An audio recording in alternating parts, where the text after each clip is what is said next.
கர்த்தருடைய பரிசுத்த நாமம் மகிமைப்படுவதாக. இன்று ஒரு தேவனுடைய மனிதனை பற்றி நாம் தியானிக்க போகிறோம். யோசேப்பு.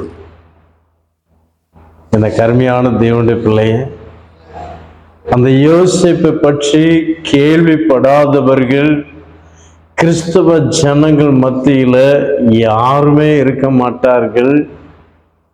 நிறைய பிரஜாதி ஜனங்கள் கூட இந்த யோசேப்பின் சரித்திரத்தை அவர்கள் படித்து மனப்பாடமாக வைத்திருக்கிறார்கள். எனக்கு அருமையான தேவனுடைய பிள்ளையே, அந்த யோசேப்பை தேவன் எப்படி கனப்படுத்தினார் என்பதை நாம் இன்று தியானிக்க போகிறோம். இந்த மாதத்தில் கர்த்தர் கொடுத்த வாக்குத்தத்தம், நான் மோசேயோடு கூட இருந்தது போல நான் உன்னோடு கூட இருக்கிறேன் என்பதை இஸ்ரவேலர் எல்லாரும் அறிந்து கொள்ளும்படி இன்று அவர்கள் கண்களுக்கு முன்பாக உன்னை மேன்மைப்படுத்துவேன் என்று சொல்லி யோசுவாவை தேவன் மேன்மைப்படுத்தினார். ஆவியானுடைய ஒரு நடத்திப்பு இருந்தபடினால இந்த மாதம் ஒவ்வொரு வாரமும் யார் யார் கனம் பண்ணப்பட்டார்கள் என்பதை பற்றி கொடுக்க வேண்டும் என்ற ஒரு ஏவுதல் இருந்தபடினால ஒவ்வொருத்தரையா பற்றி நான் சொல்லியிருக்கிறேன். 2வது வாரம் சாராள் அம்மாவுடைய ஒரு பெரிய ஒரு உயர்ந்த ஸ்தானம், கனம் பண்ணப்படுகிறார்கள். 2வது மொர்தெகாய் அவர் கனம் பண்ணப்படுகிறார்கள். 3வது போன வாரம் ஈசாக் கனம் பண்ணப்படுகிறார். இன்று நாம் தியானிக்க போகிற சம்பவம் யோசேப்புடைய வாழ்க்கையில் நடந்த ஒரு சம்பவம். அடுத்த வாரம் கர்த்தர் சித்தமானால் தேவ ஆவியானவர் கொடுக்கப்படுகிற வாக்குத்தத்தின்படி நாம் தியானிப்போம். கனம் பண்ணப்பட்ட பரிசுத்தவான்கள் ஏராளம் ஏராளம் ஏராளம். இந்த வேத புத்தகத்தில் உள்ள பரிசுத்தவான்களை பற்றி சொல்ல போனால் நாட்கள் போதாது. யோசேப்புடைய வாழ்க்கையை பற்றி ஷார்ட்டா நான் சொல்லி முடிக்க விரும்புகிறேன். ஹல்லேலூயா. வாசிப்போம். ஆதியாகமம் 41வது அதிகாரம் 40ஆம் வசனம், 41வது வசனம், 43வது வசனம் நான் வாசிக்கிறேன். நீ என் அரண்மனைக்கு அதிகாரியா இருப்பாய். உன் வாக்கின்படியே என் ஜனங்கள் எல்லாரும் அடங்கி நடக்குகிறவர்கள். சிங்காசனத்தில் மாத்திரம் உன்னில் நான் பெரியவனாயிருப்பேன். இன்னும் பார்வோன் யோசேப்பை நோக்கி, பார், ஏன் தேசம் முழுமைக்கும் உன்னை அதிகாரியாக்கினேன் என்று சொல்லி பார்வோன் தன் கையில் போட்டிருந்த தன் முத்திரை மோதிரத்தை கலற்றி அதை யோசேப்பின் கையில போட்டு மெல்லிய வஸ்திரங்களை அவனுக்கு உடுத்தி பொன் சரப்பணி அவன் கழுத்தில் தரித்து தன்னுடைய 2ஆம் ரதத்தின் மேல் அவனை ஏற்றி தெண்டனிட்டு பணியுங்கள் என்று அவனுக்கு முன்பாக கூறுவித்து ஏற்று தேசம் முழுமைக்கும் அவனை அதிகாரியாக்கினான். ஹல்லேலூயா. எவ்வளவு பெரிய ஒரு சம்பவம் பாருங்க. யோசேப்பு பட்ட பாடுகள், பெரிய பாடுகள், வர்ணிக்க முடியாத பாடுகள். யோசேப்பினுடைய சகோதரர்கள் 10 சகோதரர்கள் அவனுக்கு விரோதமாக கூடினார்கள். பொறாமையினால். 37வது அதிகாரம் 11வது வசனத்தை நான் பார்க்கும்போது பொறாமை நிறைந்தவர்களானார்கள் 10 சகோதரர்களும். அந்த பொறாமை நிறைந்த சகோதரர்களை பார்த்து விட்டு வரும்படி தகப்பன் அழைக்கிறார். யோசேப்பே வா. அவனுடைய 10 சகோதரர்களும் சிக்கேம்ல ஆடுகளை மேய்த்து கொண்டிருக்கிறாங்க. அவங்களுக்கு இந்த ஆகாரத்தை கொண்டு கொடுத்து அவருடைய சுக நலத்தை விசாரிச்சுட்டு வா என்று அனுப்புகிறார். பொறாமையினால் நிறைந்த மனுஷர்கள் என்று யோசேப்புக்கு தெரியும். ஏனென்றால் அவருடைய முக பார்வையிலே தெரியும் இல்லையா? நமக்கு தெரியும். சின்ன குழந்தையோட பாருங்க, முகத்தை கோபமா வச்சு பார்த்தா அது பயப்படுது, அது அழுது. நீ சிரிச்ச முகத்தோடு இந்த குழந்தை நீங்க எடுக்க போனீங்கன்னா அது சிரிச்ச முகத்தோடு உங்ககிட்ட வரும். நீங்க தகப்பனா இருந்தாலும் சரி, தாயா இருந்தாலும் சரி, அது மேல நீங்க கோபமுகமா பார்ப்பீங்கன்னா இந்த குழந்தைக்கு தெரியுங்க, எங்க அம்மா கோபத்துல இருக்கிறாங்க, எங்க அப்பா கோபத்துல இருக்கிறாங்க. நான் ஏன் சொல்றேன்னா, யோசேப்புக்கு தெரியாது என்று சிலர் சொல்லுவார்கள். அதனால நான் சொல்றேன்.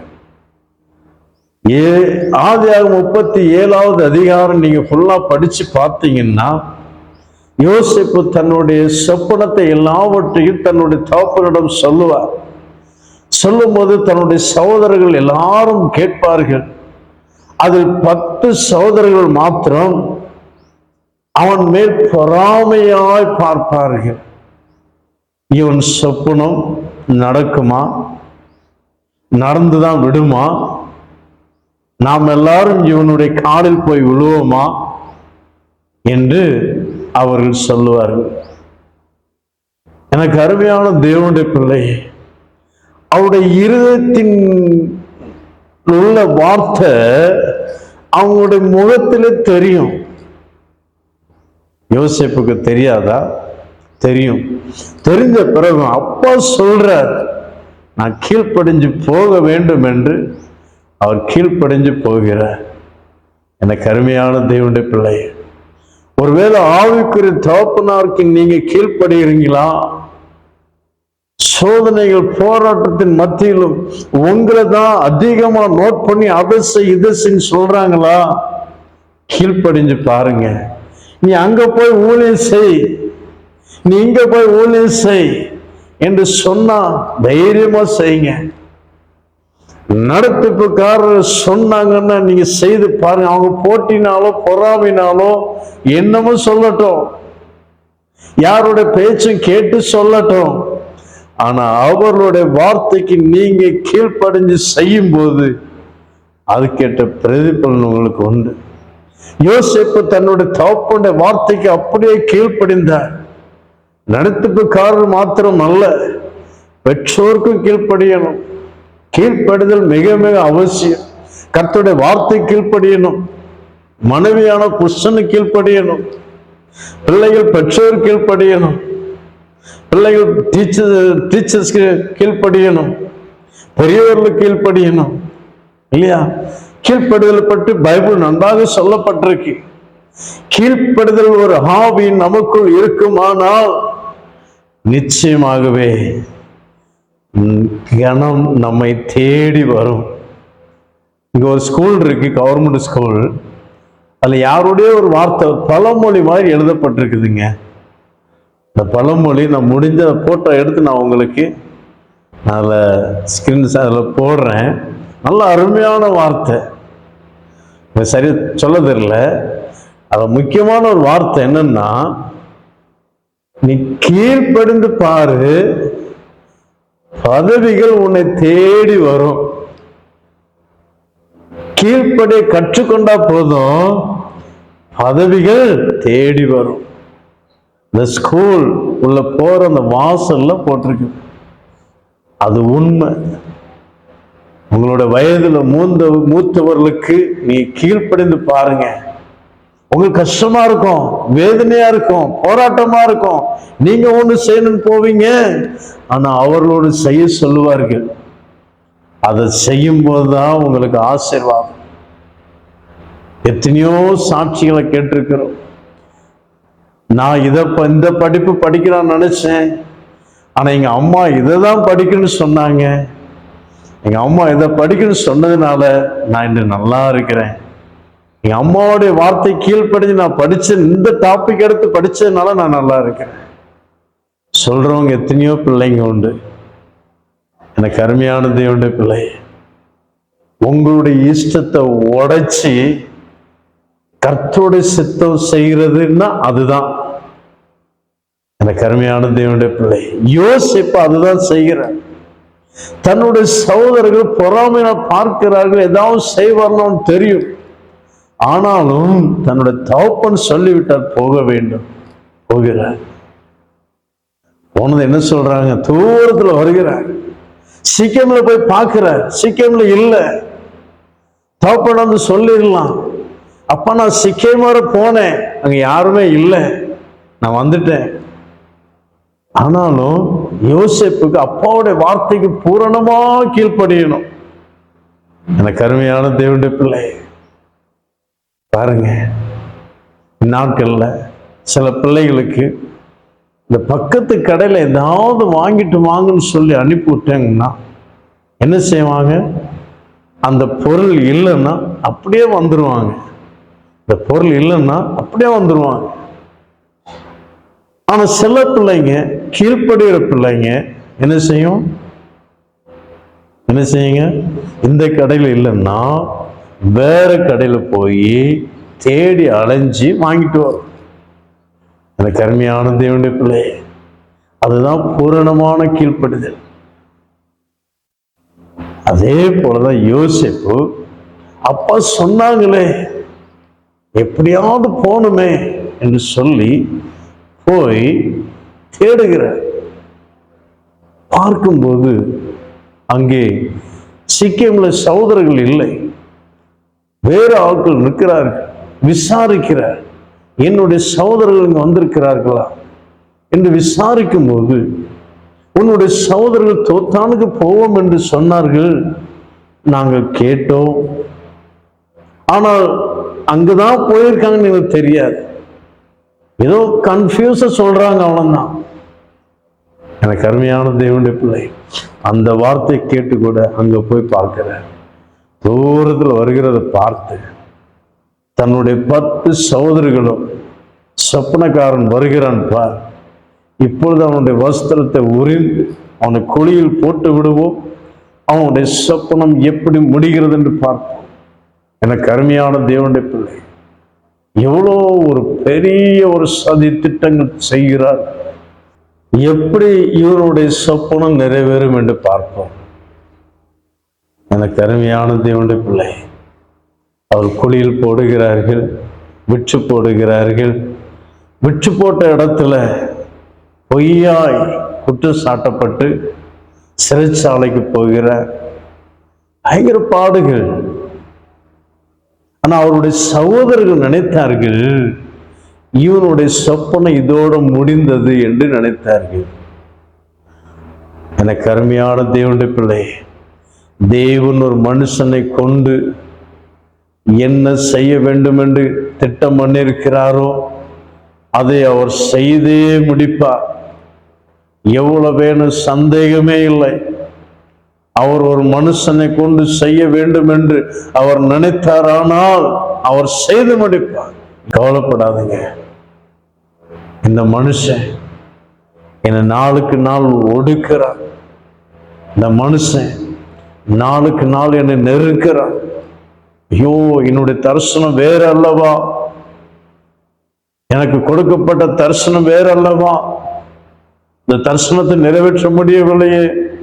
கலங்காதீங்க, கர்த்தருடைய சித்தத்துக்கு ஒப்பு கொடுத்து பொறுமையா இருந்து பாருங்க, நிச்சயமாக கர்த்தர் கனம் பண்ணுவார். யோசேப்பை கனம் பண்ணுவதற்கு 13 வருஷம் ஆனது. உங்களை கனம் பண்ணுவதற்கு, நம்மை கனம் பண்ணுவதற்கு 13 மணி நேரம் ஆகலாம், அல்லது 13 நாட்கள் ஆகலாம், அல்லது 13 வாரங்கள் ஆகலாம், அல்லது 13 மாதங்கள் ஆகலாம், 13 வருஷங்களே ஆகலாம்.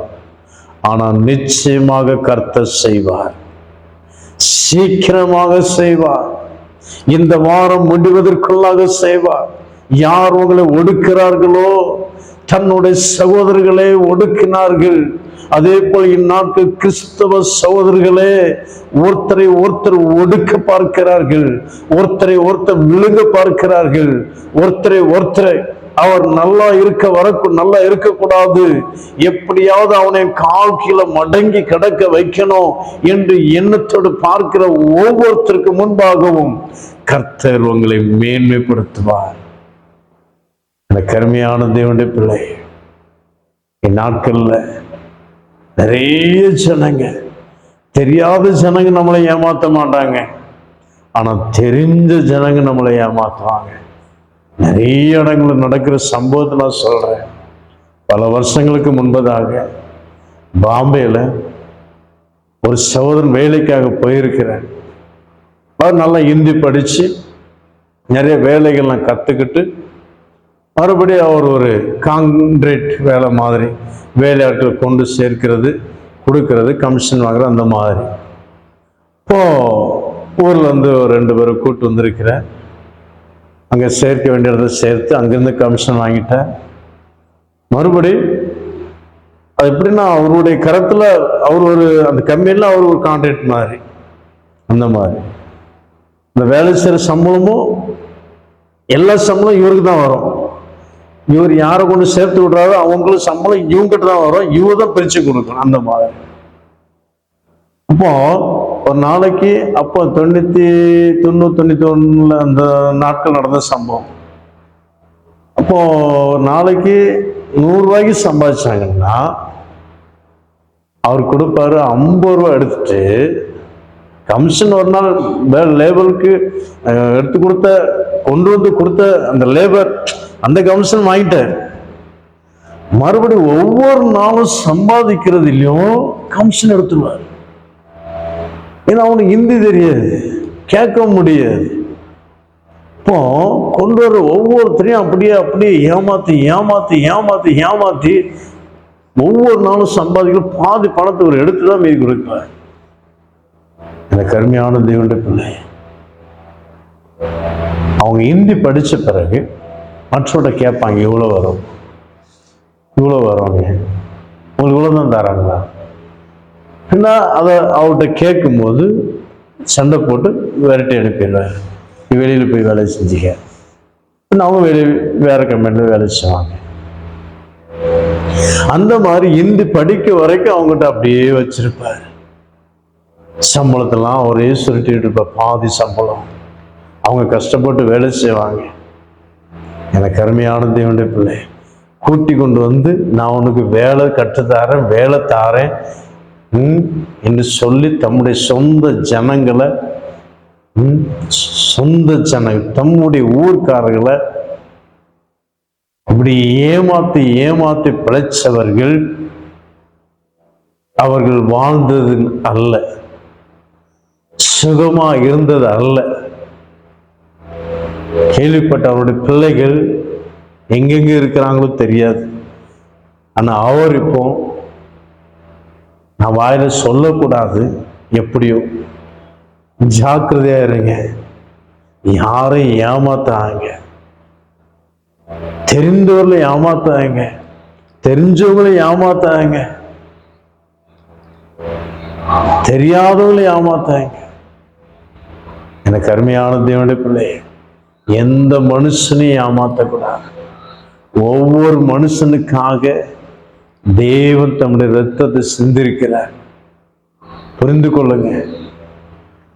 ஒவ்வொரு மனுஷனை நீ ஏமாத்துறீங்கன்னா தேவனை ஏமாத்துறீங்க.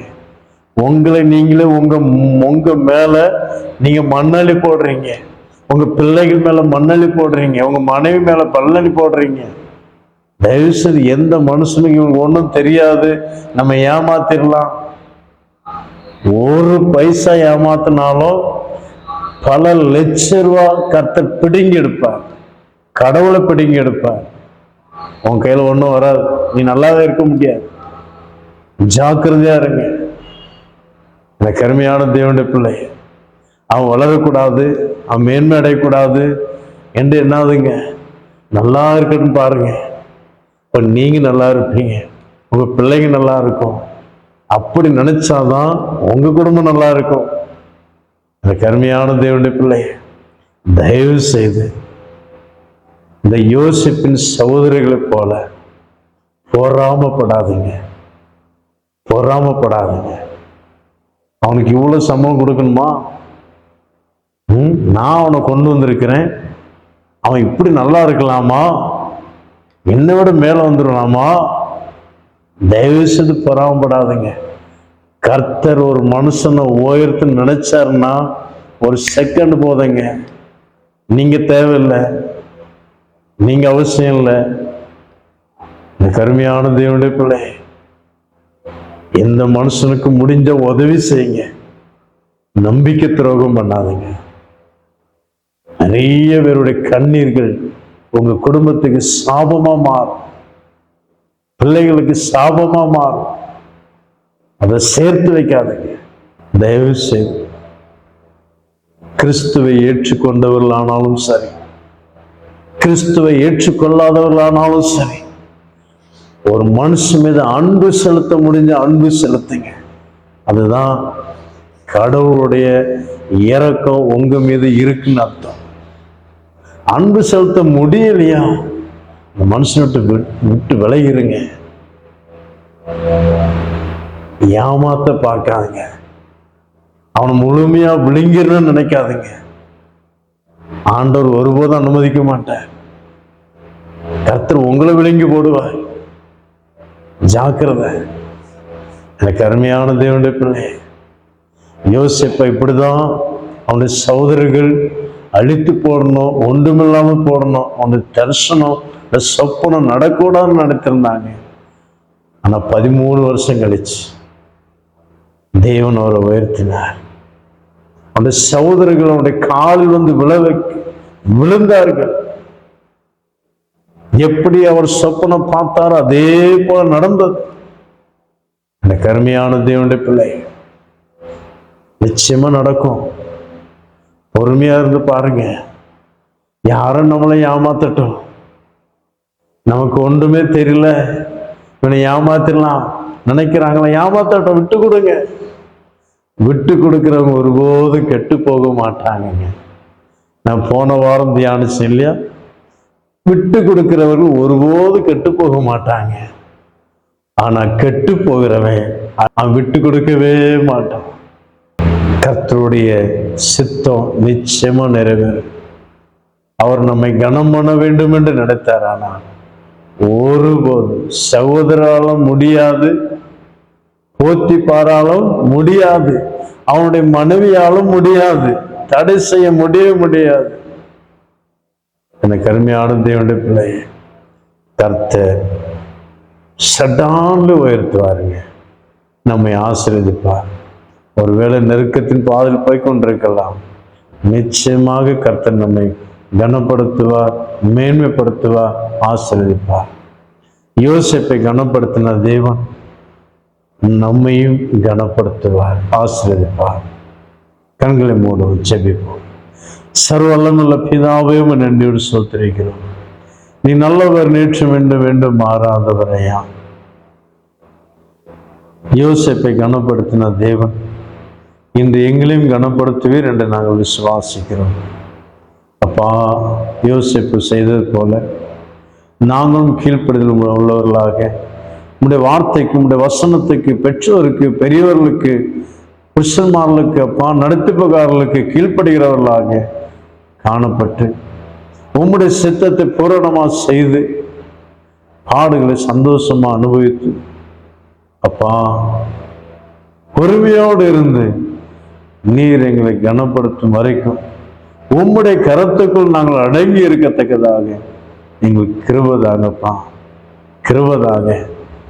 எங்களுடைய சுயத்தினால் நாங்கள் எதுவுமே செஞ்சு விடக்கூடாதப்பா. அப்பா, உம்முடைய கிருபையினால் நாங்கள் அடங்கி இருந்து நீர் எங்களை உயர்த்தும் போது உம்முடைய நாமம் மகிமைப்படத்தக்கதாக அநேக ஜனங்களுக்கு ஆசீர்வாதமான பாத்திரமாக நீர் எங்கள் ஒவ்வொருத்தரும் வைக்கப்படுவதற்காக உமக்கு நன்றி. இந்த செய்தியை கேட்ட, இந்த செய்தியை பார்த்த ஒவ்வொருத்தரையும் நீ ஆசீர்வதிக்கப்படுவதற்காக, ஒவ்வொருத்தரும் கனம் பண்ண போகிறதற்காக உமக்கு நன்றி செலுத்துகிறோம். சோதனைகள் மத்தியில் ஆண்டவரே பொறுமையா இருக்கு, பொறுமையா இருந்த சோதனையை மேற்கொள்ளத்தக்கதாக இந்த பிள்ளைகளுக்கு அனுகிரகம் பாராட்டியறணும். இந்த நாம மகிமைப்படட்டும், கிருபை கூட இருக்கட்டும். இயேசு கிறிஸ்துவின் நாமத்தில் வேண்டிக் கொள்கிறோம் எங்கள் ஜீவனுள்ள பிதாவே. ஆமென். ஆமென். God bless you.